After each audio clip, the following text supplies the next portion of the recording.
Programang ito ay rated SPG. Striktong patnubay at gabay ng magulang ang kailangan. Maaaring may masiselang tema, lengguwahe, karahasan, sexual, horror o droga na hindi angkop sa mga bata. Magsasanib puwersa si Trixie at Lilet upang ibunyag ang lahat ng sikreto ni Patricia at Attorney Alon. Alamin natin. Welcome back sa aking channel, mga kaganapan sa Lilet Matias. Sa mga susunod na kabanata ng kwento ni Lilet Matias, magpapatuloy ang matinding tensyon at mga pagsubok sa relasyon ni Lilet, Trixie at ang mga lihim na tinatago ng kanilang mahal sa buhay. Matapos malaman ni Trixie ang lihim na koneksyon ni Patricia at Attorney Alon, sisikapin niyang maghanap ng ebidensya upang patunayan ang mga suspecha laban sa kanila. Hindi siya titigil hanggat hindi niya natutuklasan ang buong katotohanan at magsisilbing tulay si Lilet upang makalap ang mga piraso ng ebidensya. Ngunit dahil sa kanilang posisyon, magiging mahirap ito para sa kanila at kakailanganin nilang magtulungan ng maingat upang makaligtas mula sa mga panganib na dulot ng mga taong makapangyarihan. Habang patuloy ang kanilang investigasyon, makakaranas sila ng mas maraming pagsubok. Si Eira ay magiging isang mahalagang alyado sa pagtulong sa kanila upang makuha ang mga legal na hakbang na kinakailangan upang labanan si Patricia at Attorney Alon. Ngunit magdududa si Eira sa mga pahayag ni Lilet at Trixie, kaya't kailangan nilang magtulungan upang makumbinsi siya at makuha ang kanyang suporta. Sa kabila ng mga balakid, ang tapang ni Lilet bilang isang abogado ay magiging susi sa kanilang tagumpay. Ngunit pati ang kanyang emosyonal na relasyon kay Patricia ay mahihirapan. At magiging mahirap para kay Lilet na tanggapin na ang kanyang stepmother ay maaaring kasangkot sa mga hindi kanais-nais na gawain. Magiging testamento ito ng kanyang prinsipyo bilang abogado at bilang stepdaughter nitong si Patricia. Bilang mga abogado, maghahanap sila ng paraan upang gamitin ang batas laban sa kanilang mga kalaban.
At disiplinado sa lahat ng oras.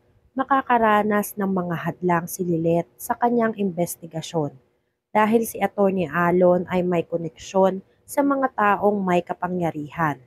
Ang mga banta laban sa kanyang buhay ay magpapatuloy at ito ay magbibigay sa kanya ng higit pang dahilan upang mabilis na kumilos. Sa kabila ng lahat ng ito, patuloy na magtataglay si Lilet ng pananampalataya sa katarungan. Si Eira, kaalyado o kaaway. Habang nagpapatuloy ang investigasyon, magiging malaking bahagi ng kwento si Eira. Ang stepsister nitong si Lilet. Si Eira ay magkakaroon ng mga pagdududa sa mga impormasyon na ipinasok ni Trixie sa kanya at hindi siya agad maniniwala sa mga ebidensyang pinapakita nila. Ang mga pananaw nila ni Lilet ay magkaiba at magdudulot ito ng tensyon at posibleng maging hadlang sa kanilang plano. Magtatangka si Trixie na makumbinsi si Eira sa pamamagitan ng mas solidong ebidensya. Ngunit magiging hamon ito dahil sa matinding pagkakaibigan nila nitong si Patricia o sa matinding pagmamahal nitong si Eira kay Attorney Alon. Si Eira na tumatayong protektor noon kay Lilet ay nahihirapang tanggapin ang posibilidad na ang kanyang matagal ng nobyo na si Attorney Alon ay may kinalaman sa mga maling gawain. Ang pagtutulungan ni Lilet at Trixie. Sa kabila ng lahat ng tensyon at takot na dulot ng mga lihim, magiging mahalaga sa kwento ang relasyon ni Lilet at Trixie. Habang si Lilet o itong si Trixie ay patuloy na nagtatago ng mga lihim. Walang kamalay-malay naman itong si Patricia na natutuklasan na unti-unti ang lihim na itinatago nila ni Attorney Alon. Ang pagiging abogado ni Lilet ay magiging isang malaking pagsubok sa kanilang relasyon. Sa kabila ng pagmamahal nito, napapaisip si Patricia kung kaya ba niyang ipaglaban ang kanyang mga sariling interes laban sa kanyang sariling anak na si Trixie na nagnanais nga na malaman ang buong katotohanan. Si Attorney Alon ang laban para sa kaligtasan. Si Attorney Alon ay hindi magpapatalo ng madali. Ang mga banta sa kanyang buhay ay magsisimula ng maging seryoso, kaya't maghahanap siya ng mga paraan upang manatiling ligtas. Bagamat may mga duda si Patricia tungkol sa pagiging tapat ni Alon, siya pa rin ang tumatayong kaalyado ni Patricia upang maisakatuparan ang kanilang mga layunin. Hindi magtatagal at magiging malinaw kay Lilet na may mga personal na koneksyon ang mga taong ito na nagdudulot ng matinding pagkakabalisa at takot sa kanyang pamilya. Magkakaroon siya ng pagkakataon na magtakda ng isang legal na plano upang matulungan ang kanyang ina, pati na rin ang kanyang mga mahal sa buhay na makuha ang hustisya na nararapat sa kanila, pagtatyaga at pagharap sa katotohanan. Sa huli, ang kwento ay magpapaalala sa lahat ng pananagutan ng isang abogado sa kanyang pamilya at sa kanyang bayan. Habang patuloy ang laban ni Lilet Matias, magkakaroon siya ng pagkakataon na ayusin ang mga nasirang relasyon at magsimula muli, ngunit hindi ito magiging madali.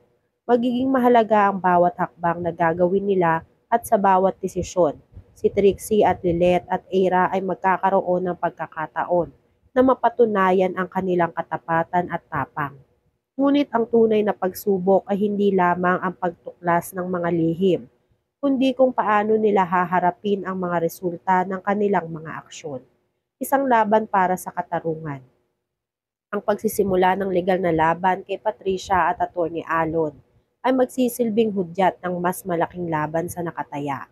Hindi lamang ang kanilang mga buhay, kundi pati na rin ang integridad ng kanilang pamilya.